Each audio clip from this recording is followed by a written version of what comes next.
नमस्कार मु ज्ञान आपण को स्वागत करुच्ची ज्ञानस ब्लॉग को। चलतु आज जीवा ओडिशा स्टेट मैरीटाइम म्यूजियम को एक्वेरियम को जीवा। एक्वेरियम रे बहुत विभिन्न प्रकार प्रजातिर माछ अछंती बुलिबा।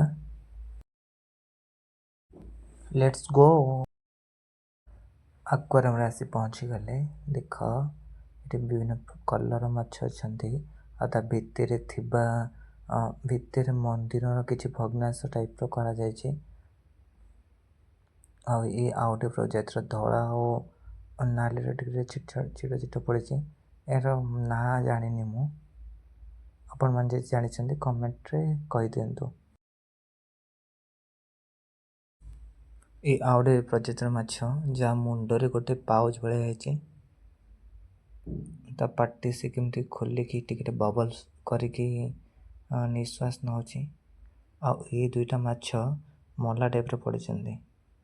ये आउटे रंगीन अलग प्रजातिर आउटे एक माछ पूरा समुद्र भितर पशिकी मेराइन ड्राइव जमी जाती सेमती लगे। आपण मैंने आसतु बुलां जानवे।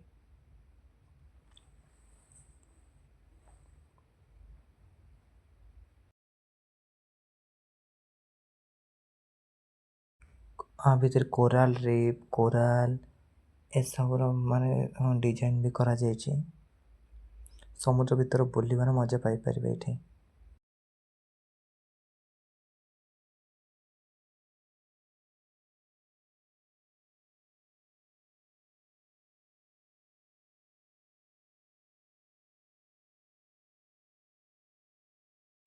एमाने ठीक पाम्पलेट माछ वाला जाना पड़छंती किंतु सब पाम्पलेट नुहंती।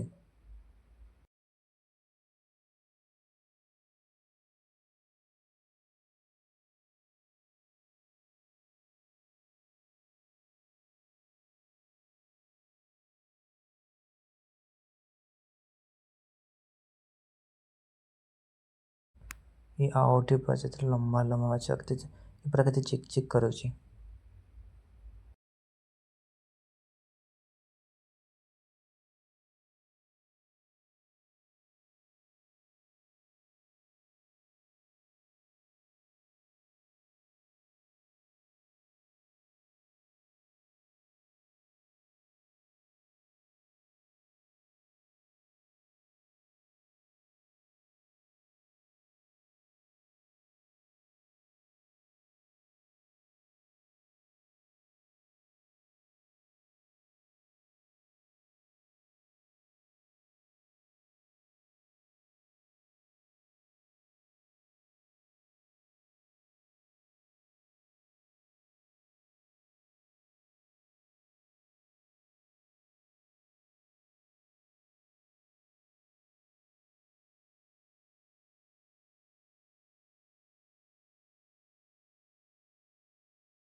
ये चित्तल माछ टाइप जना पड़े कि जानी ना पर्टिकुलर कौन देखो केमती भितर करा जायछि। सी वुड टाइप रो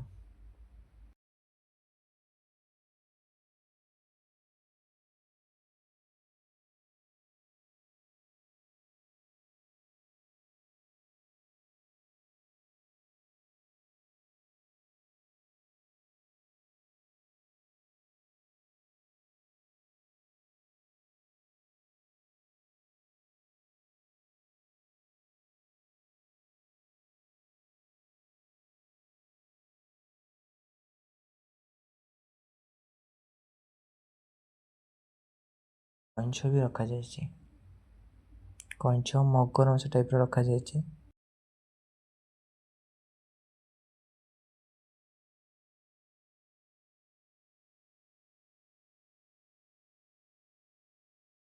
एटा मगर माछ टाइप जना पड़ुछि। ता मुहटा जमती मगर भलिया हैछि।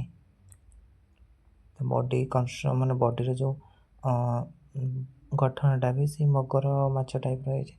चलंतु।